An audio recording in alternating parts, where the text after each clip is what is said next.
Would you please welcome the president of the George Washington University Student Alumni Association, Julia Sassouni.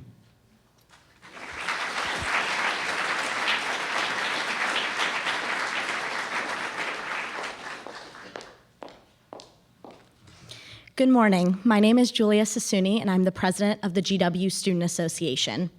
I'm thrilled to welcome you this morning to hear from Christine Lagarde, the managing director of the International Monetary Fund. As students of the George Washington University, we're honored to have the opportunity to participate in the IMF's annual meeting, taking place here and across the street in Lisner Auditorium.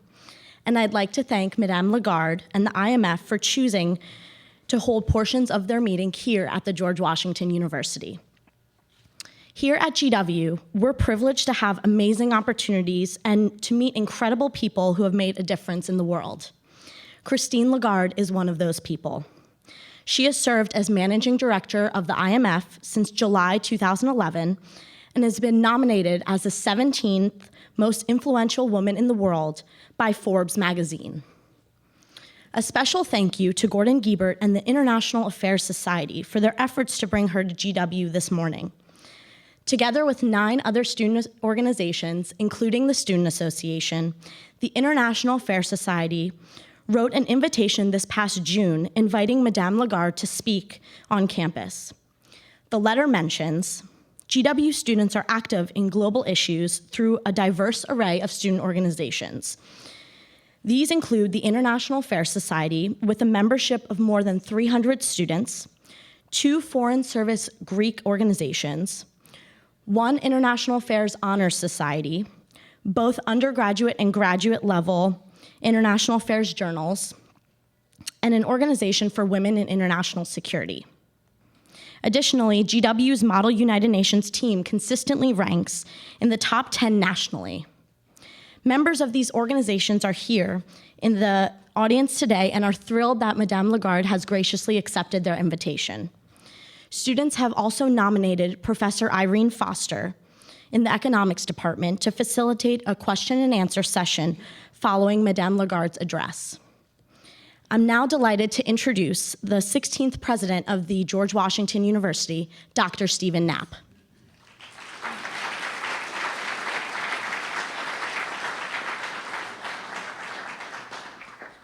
Thank you, Julia, and good morning, everyone.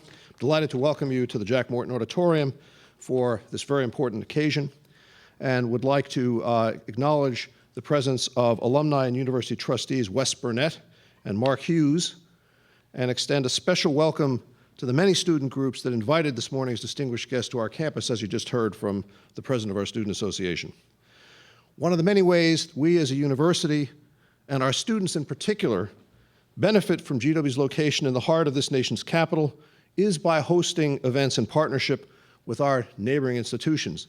And none of those institutions is closer or more important than our very near neighbor, the International Monetary Fund.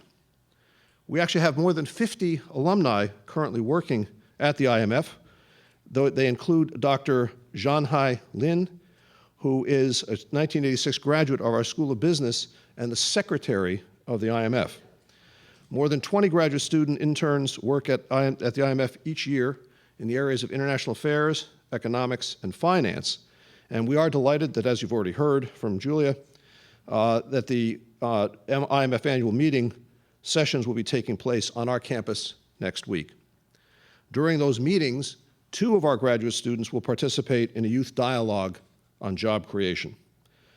And we're very delighted that the keynote speaker has taken out time to preparing for these meetings to address our students this morning, and it's my pleasure and honor to introduce her now. Christine Lagarde is Managing Director of the International Monetary Fund, the first woman to lead the organization in its 67-year history, but that's only one of the many firsts in her distinguished career. Ms. Lagarde is by training a lawyer who specializes in antitrust and labor disputes. After earning a law degree from Paris-West University, Nanterre La Défense, she joined the international law firm Baker & McKenzie in 1981. She served as head of the firm's Western European office before she became the first woman to join its executive committee in 1995. And 4 years later, she was the first woman elected as the committee's chairman, a position she held until 2004.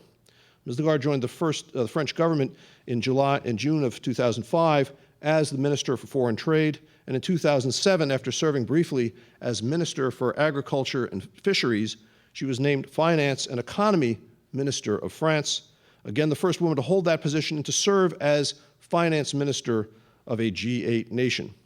As the French representative to the G20, she helped create international policies to strengthen global economic governance. And in 2011, Ms. Lagarde was unanimously elected as the 11th Managing Director of the International Monetary Fund. She was named a member of the French Legion of Honor in 2004. She's been named the top European finance minister by the Financial Times and one of Time magazine's 100 most influential leaders. Ladies and gentlemen, please join me in welcoming Christine Lagarde.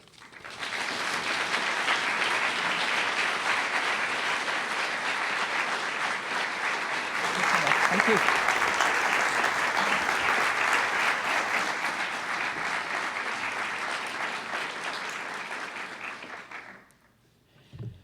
Well, good morning, and thank you very much, President Knapp, for this very kind introduction. You covered I think you covered all the ground, as you would be expected to, indeed, in your position.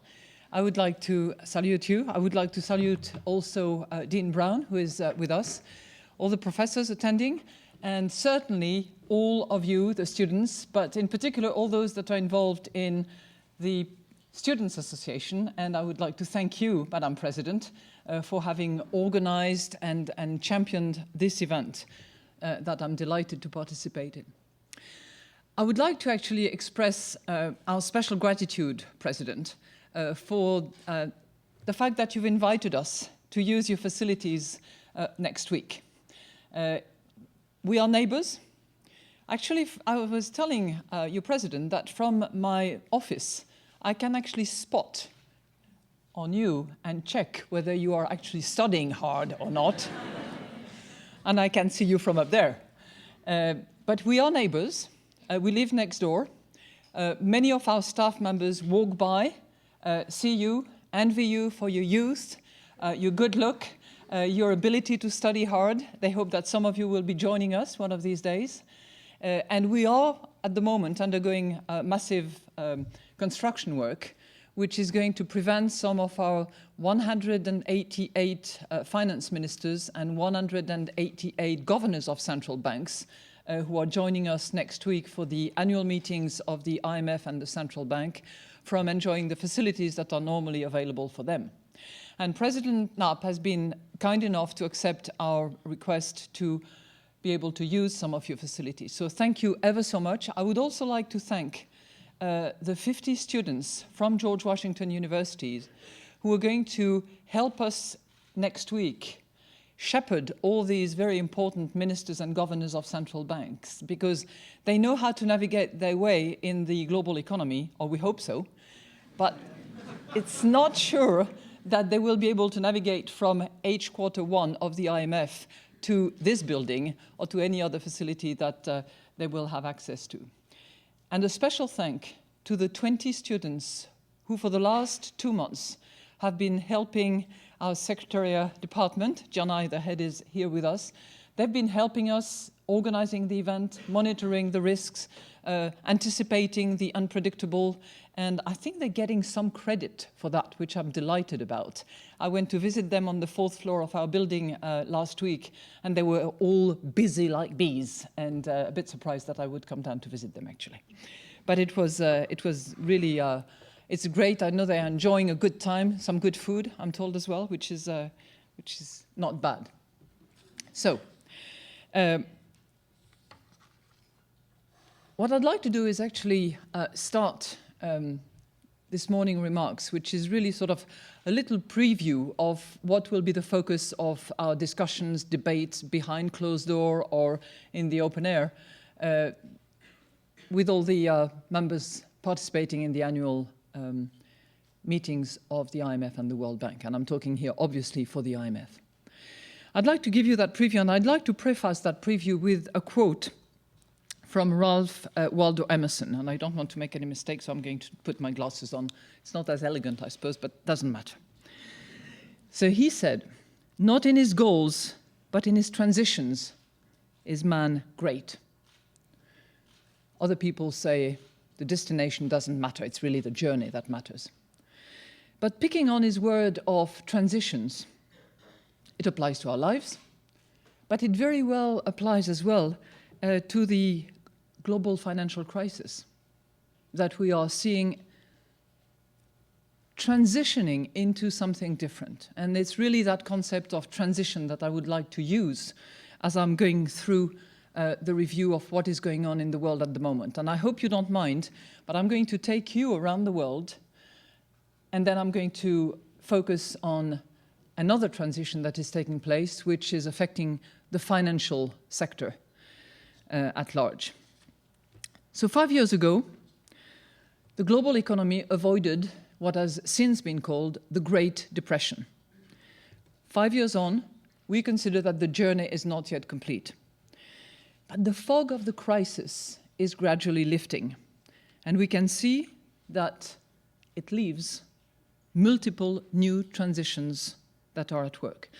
Two in particular stand out. It's the new pattern of economic transitions, as well as that financial sector transition that I referred to. Our job at the IMF is to deal with crisis, and we are pretty used to it. Ebb and flow of the economic cycle, recession generally lasting for 1 year or two, sometimes a little longer, but not much. Well, this one is clearly very unusual, if only for the time that it takes to be resolved. And the transitions that I'm talking about are not going to last for 1 or 2 years. They're going to probably last at least a decade, if not longer.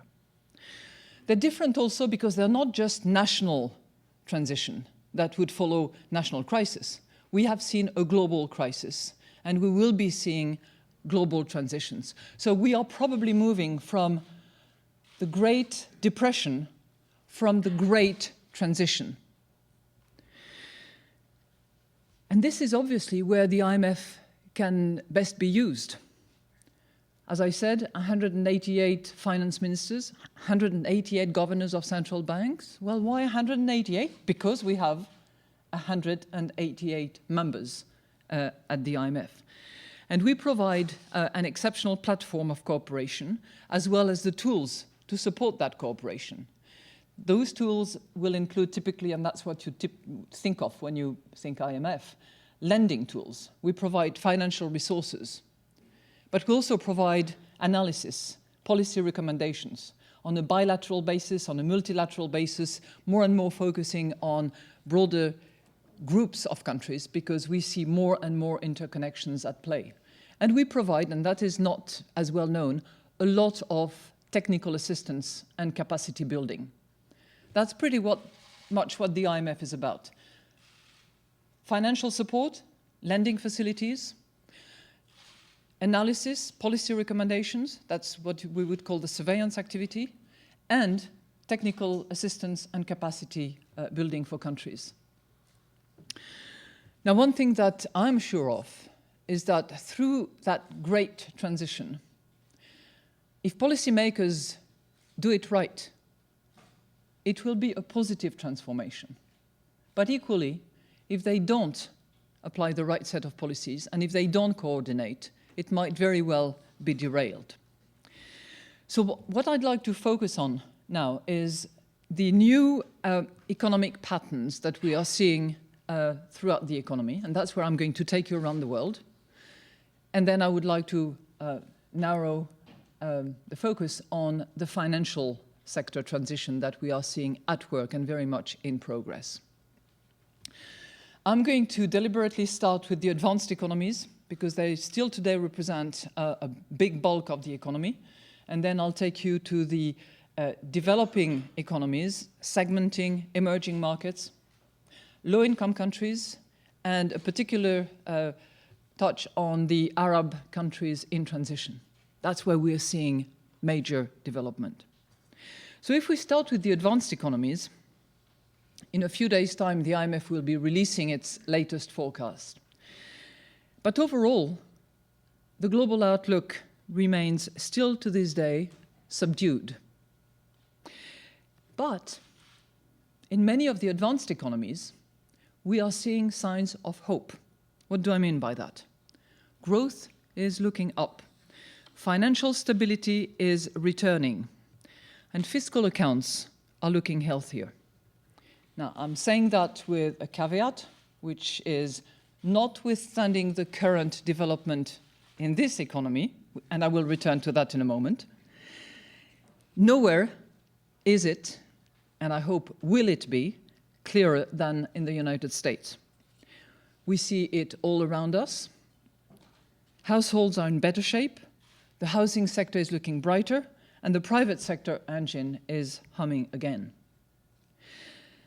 And yet, this year, growth is going to be too low. It will be below 2% in the United States due to too much fiscal adjustment that is not tailored as it should be. It should ease up next year with growth which should be about 1 percentage point higher. Let me pause for a second here. There are some pretty good heads of very large companies that often have to decide where they're going to invest. The criteria that is used by the founder and longtime president of Heineken, you've heard about that company? His take as to where to invest a brewery was to actually fly over a region and decide to invest where he would see as large a sector of light at night, population. Now, there are other president and CEO, particularly in the housing sector, which is certainly turning around at the moment, who would look at the horizon of a city. And if they see many cranes, as we see them at the moment on the horizon of Washington, D.C., they would think, okay, turning around. So I'm only saying that because there are wonderful econometric models, there are wonderful analysis, there's a lot of history of economics that matters when you actually look at an economy. But you also have to look up or down, depending on where you are. Practicalities, reality actually matters a lot. Okay, away from the US, the euro area, that everybody has been sort of expecting to pick up and turn around. Well, it is going through a transition following a banking and sovereign crisis that threatened the very fabrics of the monetary union. Now, after 6 quarters of consecutive recession, the region came up for a bit of fresh air. And it's very likely that next year they will move into positive territory. Yet, unemployment at 12% on average throughout the euro area is a big, big issue. There are countries in the euro area where 1 out of 2 of you do not find a job.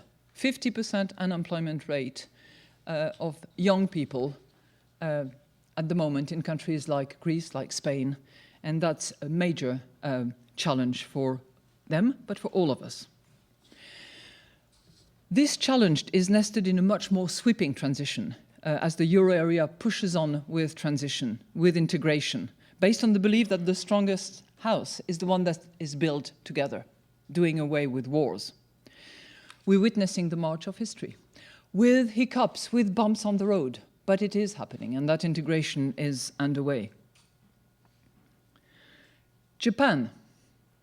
Japan too is going through massive transition. Is anybody from Japan in the room? Because you are so diverse and from all over the world. Yes.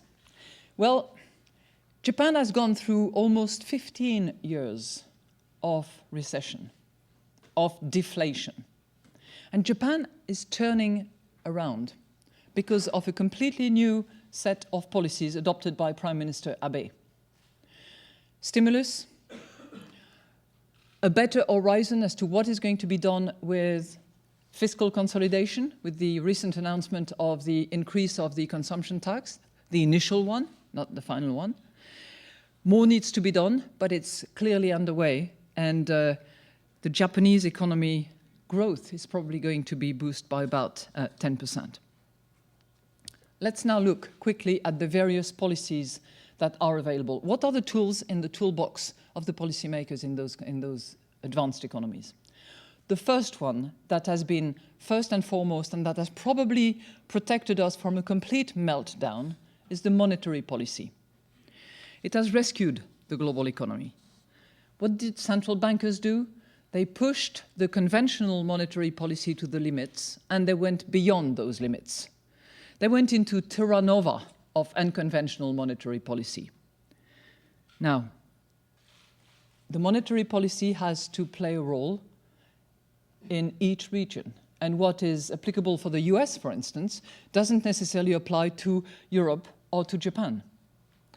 Most people think that the US monetary policy has reached, or is likely to reach soon, a turning point, where the exit from unconventional measures will begin soon. Now, in our view, this turn needs to be managed very carefully, because the transition of monetary policy into a more traditional role will affect not only the US market, but also other markets around the globe. So in our view, it has to be done gradually. It has to be done with good communication and hopefully in a dialogue with other central bankers and policymakers. As I said, it will be part of our landscape for a long time, that monetary policy. Now, beyond the United States, I've mentioned the euro area, where you have a central bank as well, which still has a bit of room to maneuver and can use it to stimulate its economy. And you have Japan, where clearly the program underway in its novation will certainly be needed as well for quite a while. But what is clear is that in all three regions, the other policymakers have to make use of that time and that space that has been given by the central bankers with unconventional monetary policies. They have to act. They can't just sit back and say, oh, well, it's going fine, there's plenty of liquidity, and the situation is turning around. No, they have to take measures. What can they do? What tools can they use? It's financial, it's fiscal, and it's structural. And all three areas have to use the three, but with a different emphasis for each of the three.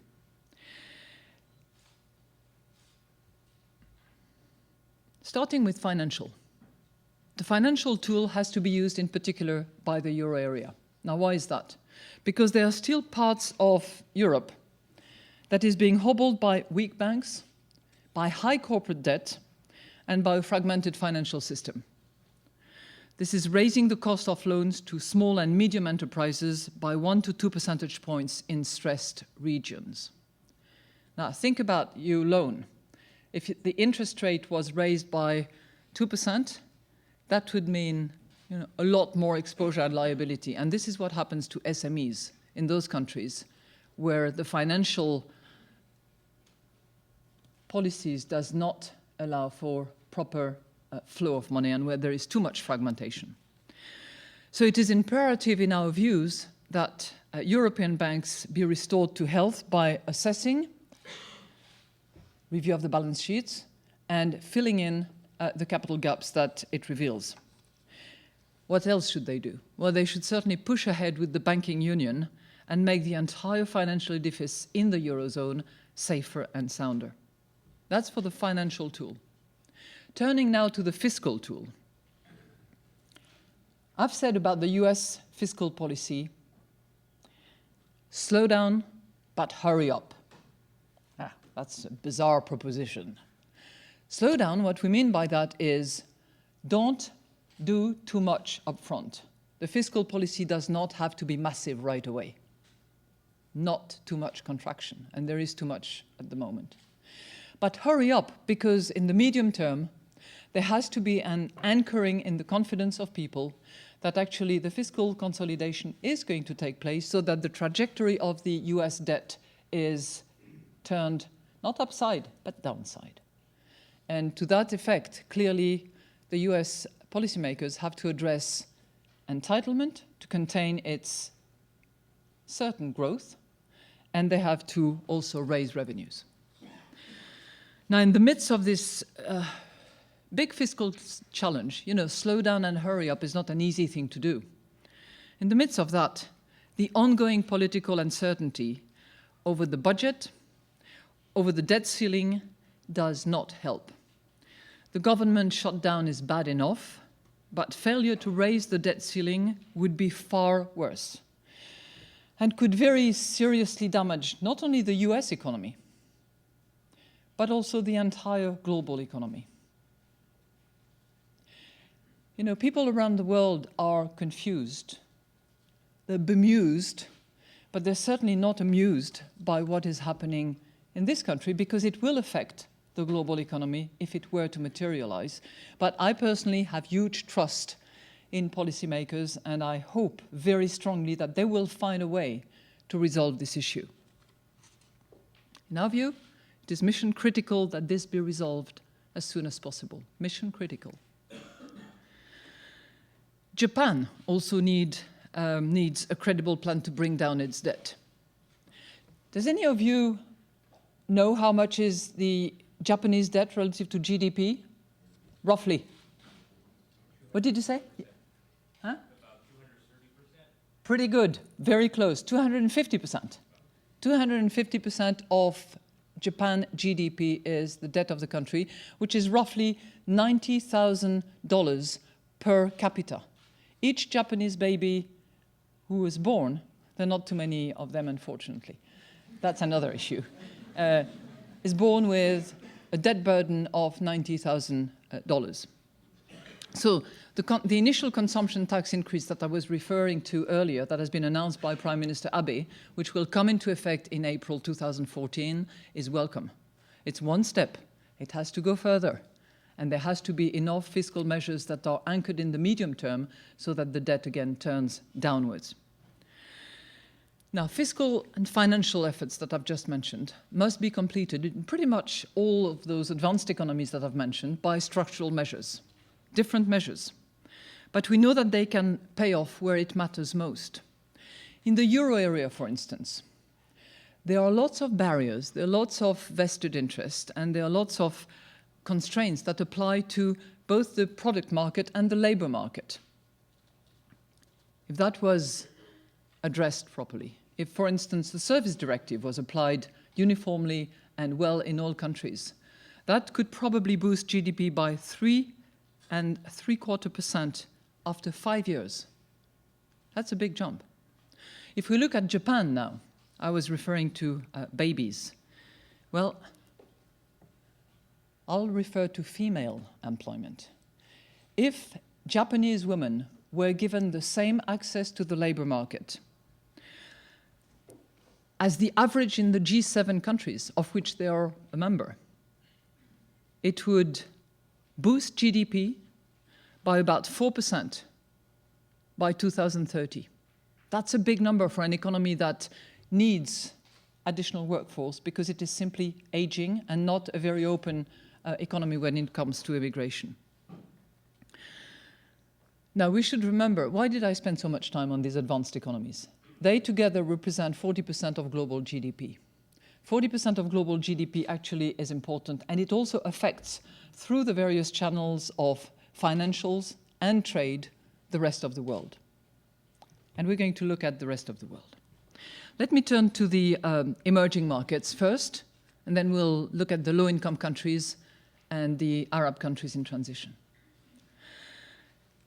Emerging markets today are much stronger than in the past, having come a long way since the crisis of the 80s, of the 90s, which were tough, but somehow a blessing in disguise, because they had to restructure, they had to consolidate, they had to weave all the unhealthy parts of their economy or their banking system.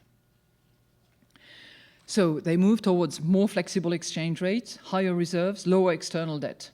And for the past 5 years, they've contributed about 80% of the growth of global GDP. What is the ultimate goal of these emerging market countries? Countries in transition, by any means. Well, they want to make sure that the living standards of their populations is improved and is much closer to that of the advanced economies. They are on their way, but they are facing new obstacles.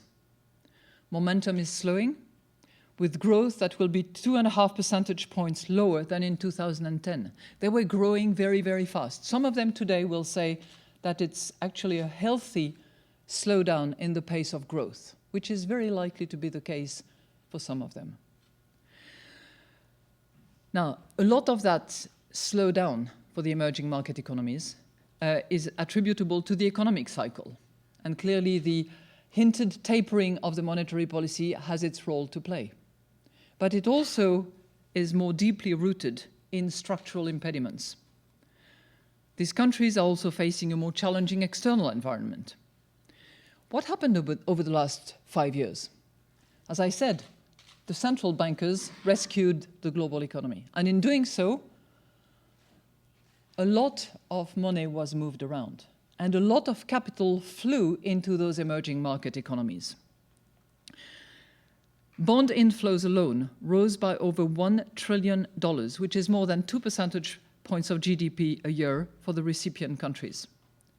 And now that markets are getting jittery over the perceived end of easy money, the financial tide is starting to recede. But it's receding in different ways depending on the countries. And I think that that's where the fundamentals of the economies actually have a role to play. If you look at Korea, for instance, there has been capital inflow, but there has not been much capital outflow. There's a reason for that.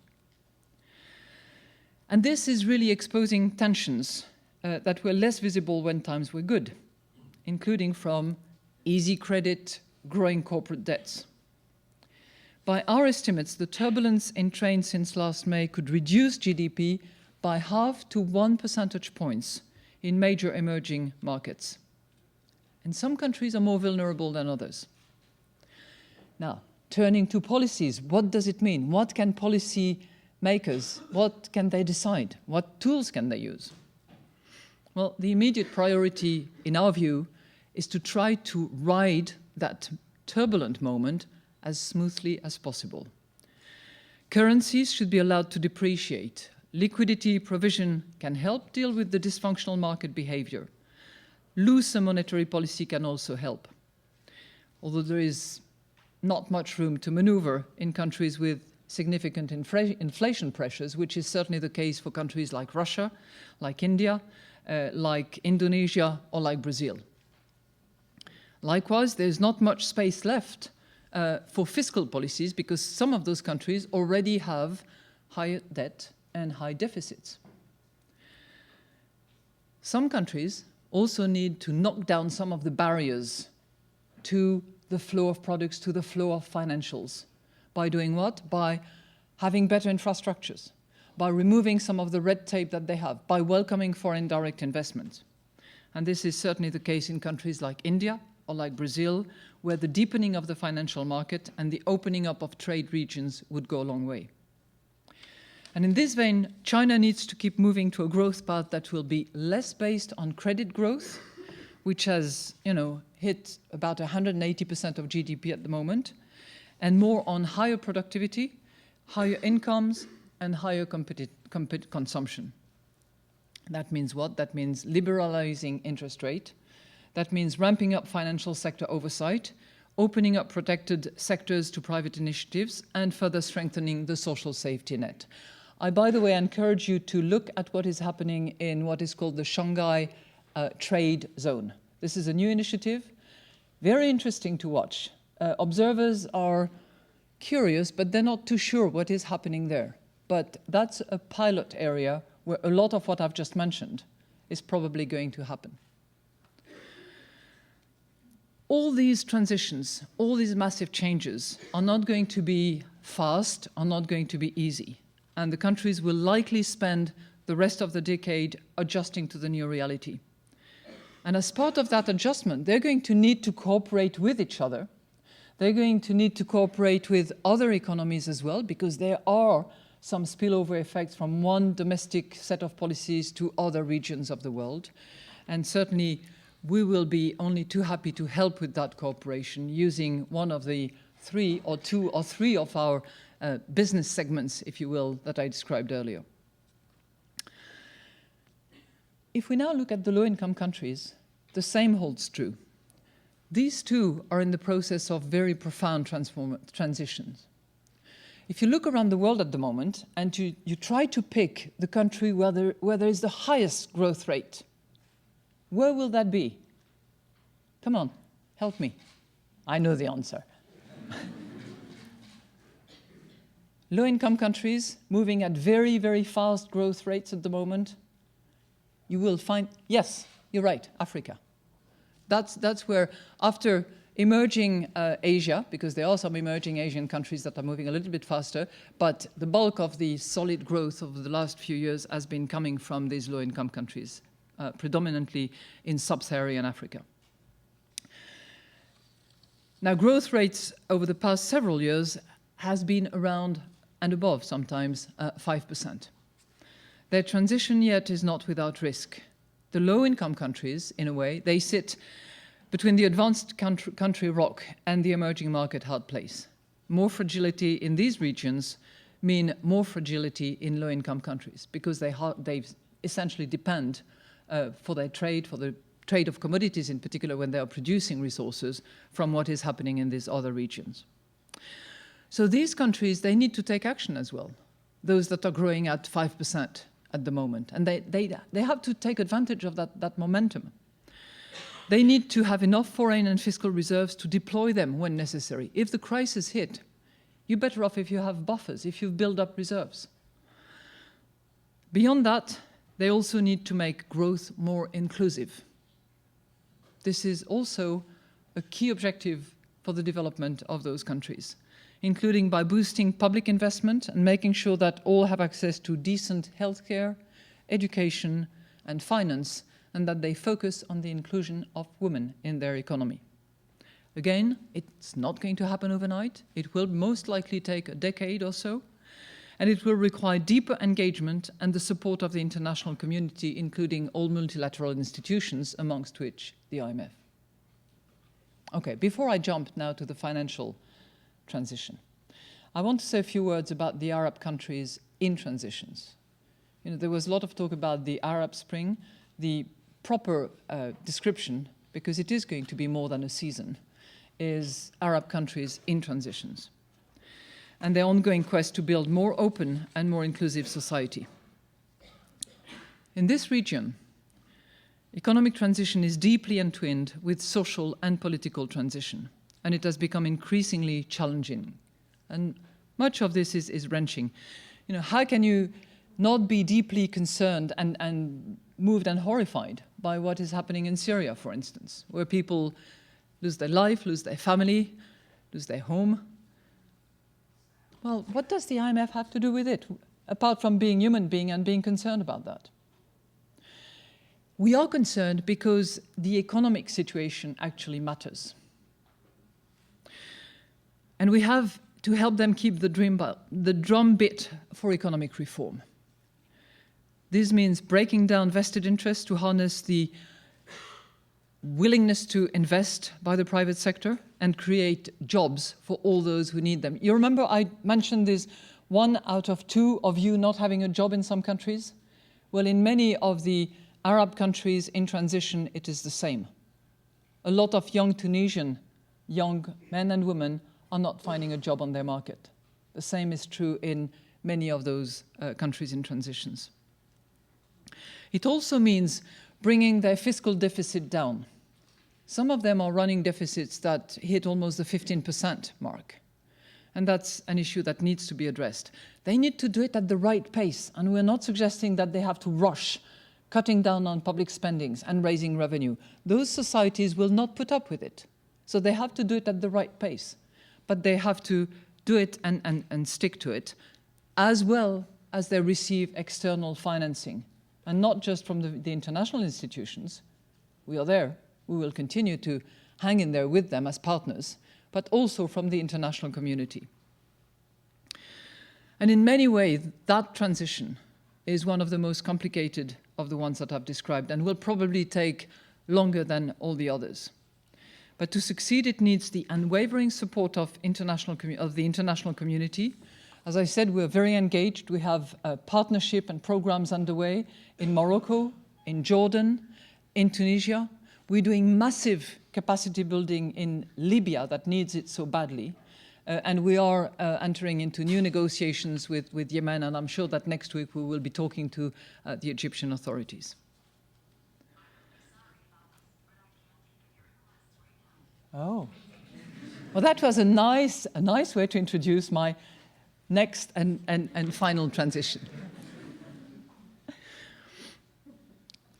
Because we've looked at the big movements, the big patterns that are taking place in the economy. And they take different course, they take different shapes, they will require different sets of policies. And they all require coordinations and cooperation between the countries. But there is one that is affecting all continents across the board, and that is the global financial sector that is going through a transition, that needs to go through transition, and that needs to really be serious about it.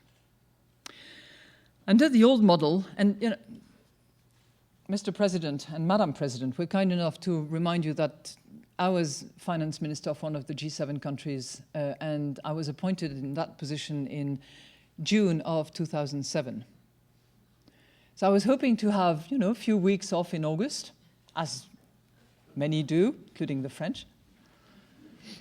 And guess what? For 4 years, there was no August break. Markets went down, growth collapsed, Lehman hit in September of the following year, and on and on and on. So when I say that under the old model, the one that prevailed in those days, the financial sector took an oversized risk in pursuit of outsized rewards, causing outsized ruin, and that has really led us to the experience that we've lived in the last 5 years. Now, since then, the international community has been struggling to build something better, and it is not easy. It means throwing away old blueprints and designing new ones. It means dealing with the perverse incentives of financial firms and the inability or unwillingness of authorities to actually act. Now, how is this transition, which is happening, how is it doing? In the IMF assessment, and I said earlier that the current issue about budget and debt ceiling was mission critical. Well, on this one, I would say that it is mission not yet finished.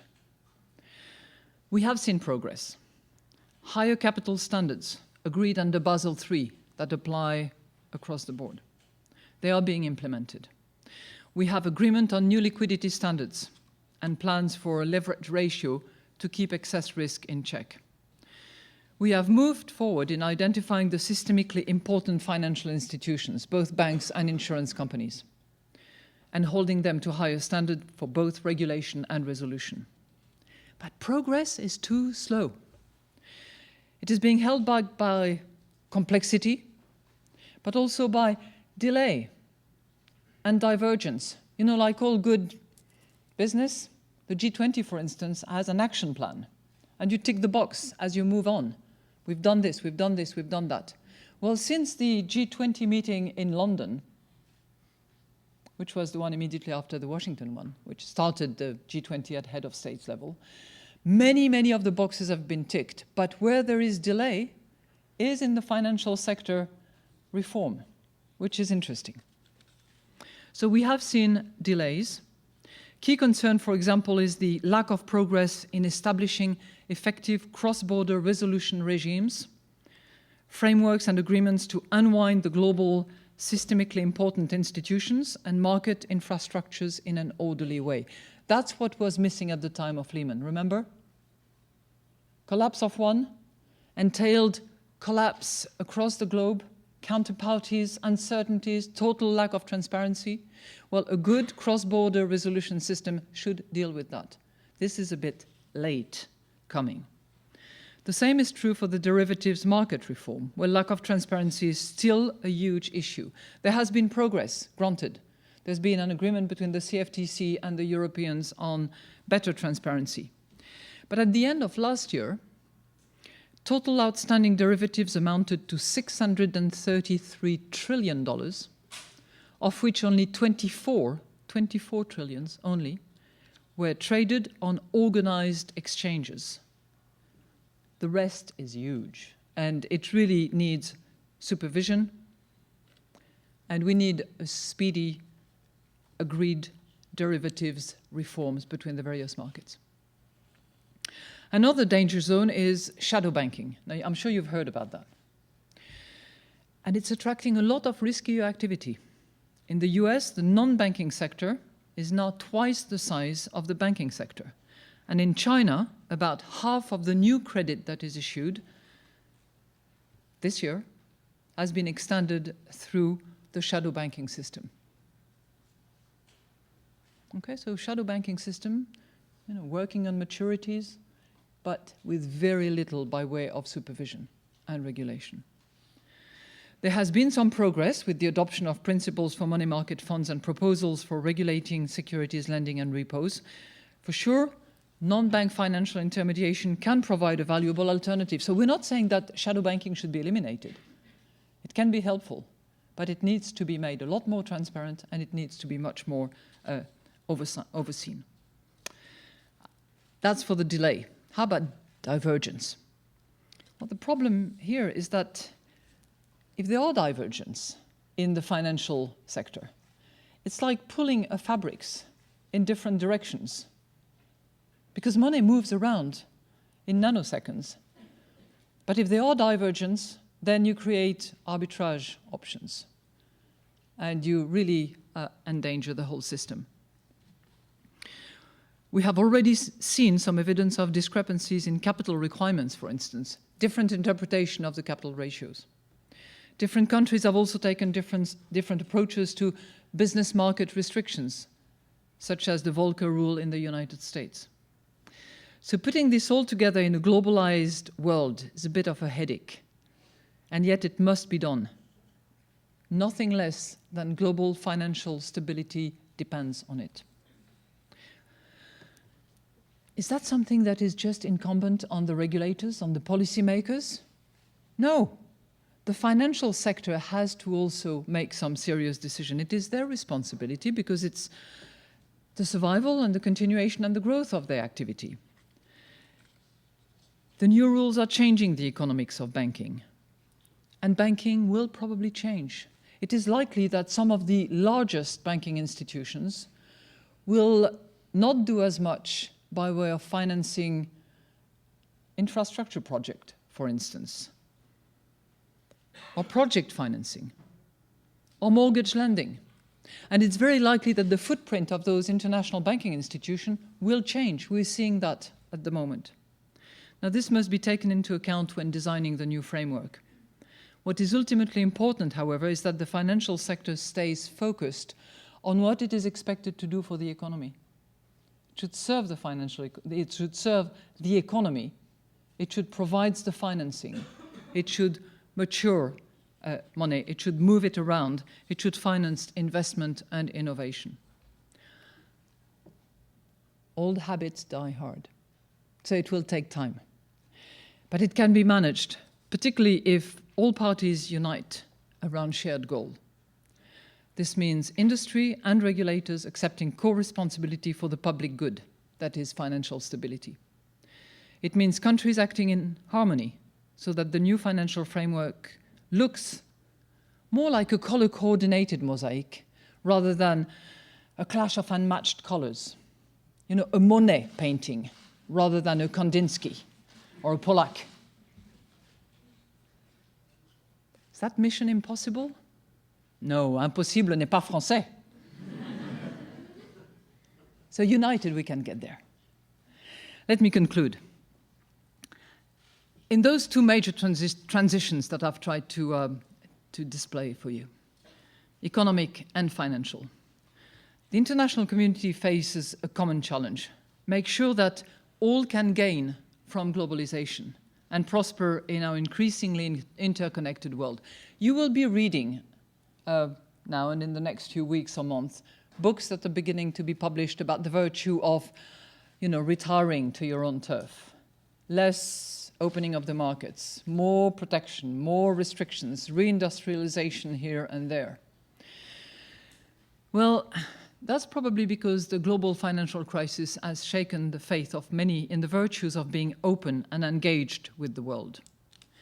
Now, if we manage these transitions well, in the best possible way, it will demonstrate the benefits of interconnectedness, which have been enormously beneficial so far. The reason why so many people have been lifted out of poverty in the low-income countries, the reason why those low-income countries will be the frontier economies of tomorrow is precisely because of the openness of those markets, because of the openness of trade, because of the liquidity and the fluidity of movements.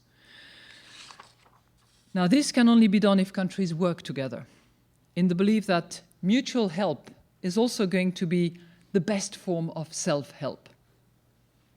As you say in Latin, pro omnibus et singulis. Don't need to translate, but just in case, for all and for each. What is good for all is going to benefit me. Now, as I said at the outset, this is exactly the function of the IMF. Our job is to help countries manage transitions. We have done it in the past. The IMF was set up in 1945, right after the Second World War. And the first country to have a program with the IMF was actually my country, France. So we've helped many countries in transition after the Second World War, pretty much all over Europe. After the Iron Curtain came down, we helped all the Central and Eastern European countries that moved and transitioned towards a different model. And we are doing it again for the Arab countries in transitions. We are helping the low-income countries in transition.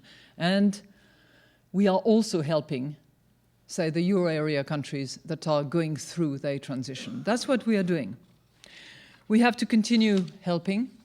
And I began with a quote by Emerson. I would like to finish with a quote by one of my French favorite writers, Albert Camus. He said, I'm translating. He said, don't walk in front of me, I may not follow. Don't walk behind me, I may not lead. But walk beside me and be my friend. Now, this is what I see and what I want the IMF to do, to continue to partner with those countries that are going through this period of great transition. Thank you.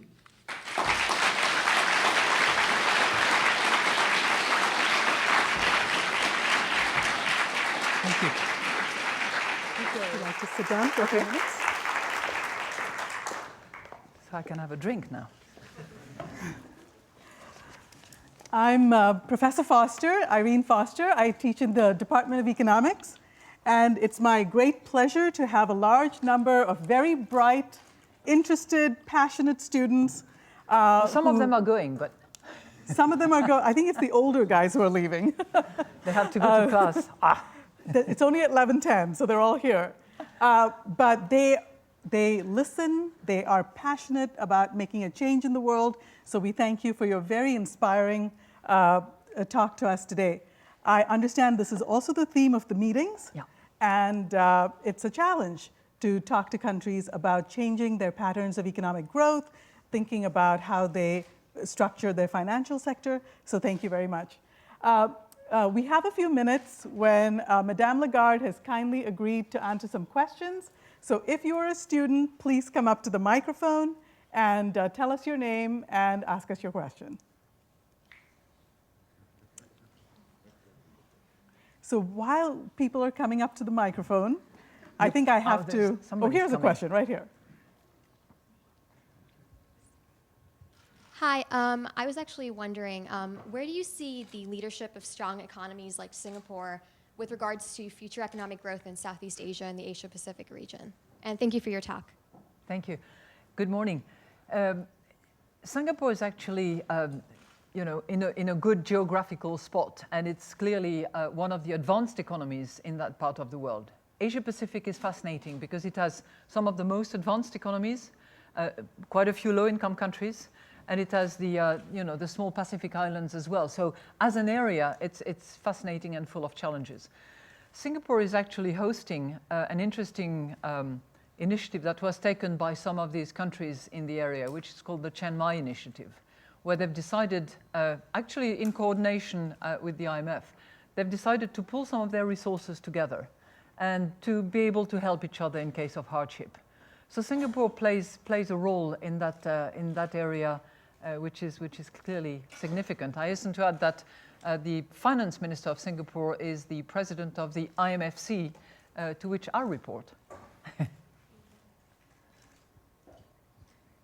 Hi, I'm Rebecca Galanti, a freshman in the Columbian College. I have a non-economic question.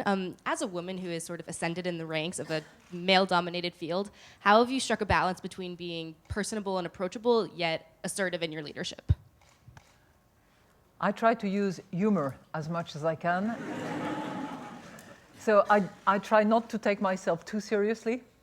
And I try to instill in my partners, the people across the table, those with whom I negotiate, a little bit of humor. Life is beautiful. It's tough as well, but we need to keep a smile on our face. So I try to use humor to remind all that, as Madam Clinton would have said, women's rights are human rights. Absolutely. My name is Arshana Vasa, and I'm a freshman in the Elliott School of International Affairs. Morning. Good morning. I was wondering if nations with emerging economies such as India and Brazil have the internal infrastructure to sustain long-term economic growth. That's a really good question. You know, if you ask me in the emerging market economies, which countries need to absolutely focus on infrastructure, they are the two. Not to say that Russia should ignore it, not to say that you know, South Africa is fully equipped, but it's clearly the case that India and Brazil need to really focus on that. There are initiatives underway. The G20 has clearly identified that as an area where there has to be both financing, expertise, and a political determination. But I would, you know, if you ask me, I think monitoring inflation in India and investing in infrastructure that will be helpful to unlock the huge potential of India. Those are the two on my list. Thank you. Hi, my name is Ana Abad. I'm a freshman in the Elliott School of International Affairs. Coming from Mexico City, I'm interested in what do you think is the role of Latin American countries in the global economy, and what do you think are their challenges to become dominant in the world? Well, the Latin American countries have come a long way collectively. And while there is a lot of focus on Brazil and the policy mix that Brazil should apply to sustain its growth, which has tampered a bit last year, but which is picking up now, all Latin American countries you know, have either significant resources, are in the process of good developments, and they face different challenges. Some of them are very much dependent on commodities. I think of Chile, for instance, that is largely dependent on copper, and where the you know, the price of commodities is going to have a significant influence on Chile. Some of them are going to be you know, major oil producers in their own rights, Brazil being one of them, and there are some you know, very strong economies that need to be careful with the risk of overheating, actually. If you look at Colombia, for instance, which is growing very steadily and quite fast at the moment, that's where they should be a bit careful, and they should use the monetary policy and the fiscal policy that I referred to earlier. I would say the same is true with Peru, where there is a bit of overheating as well. But it's a whole continent that is really on its way and more than emerging. Hi, Madam Lagarde. My name is Max Sanders. I'm a senior in the Elliott School of International Affairs. Morning. Morning. First off, thank you for coming to speak to us. We really appreciate it. My question pertains to something you mentioned during your speech. You mentioned the role of easy monetary policy in bailing out the financial system following the 2008 collapse. Now that, as you say, the sort of shadow, the fog of the financial crisis is wearing off, when do you feel is the appropriate time to start tightening monetary policy, especially considering the fact that, you know, even at the mere mention of it, economies seem to tumble? So, you know, I think we think that tightening is way down the road. We're not there. because by tightening, you would really mean sort of increasing interest rate, essentially.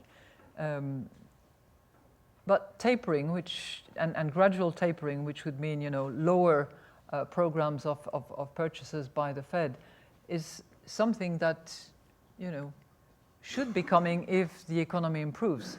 And certainly we value the fact that it would be associated with specific references, criterias, an indication of how the economy is progressing and how stable and sustainable the progress is in that vein. In our view, it should, as I said earlier, it should be gradual. It should be aligned with criterias and indications of how much growth there is and how stable it is. It should be as well communicated as possible, and there should be a dialogue with others, because decisions made here can have spillover effects.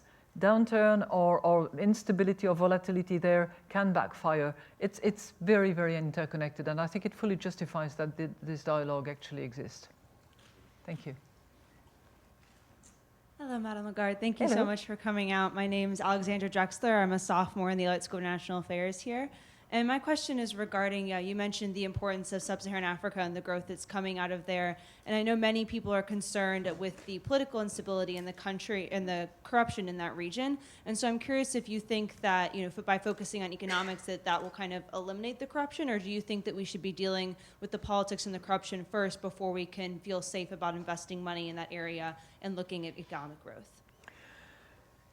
By conviction and by training, I'm convinced that transparency is critical and can actually help solve some of the issues that you've referred to.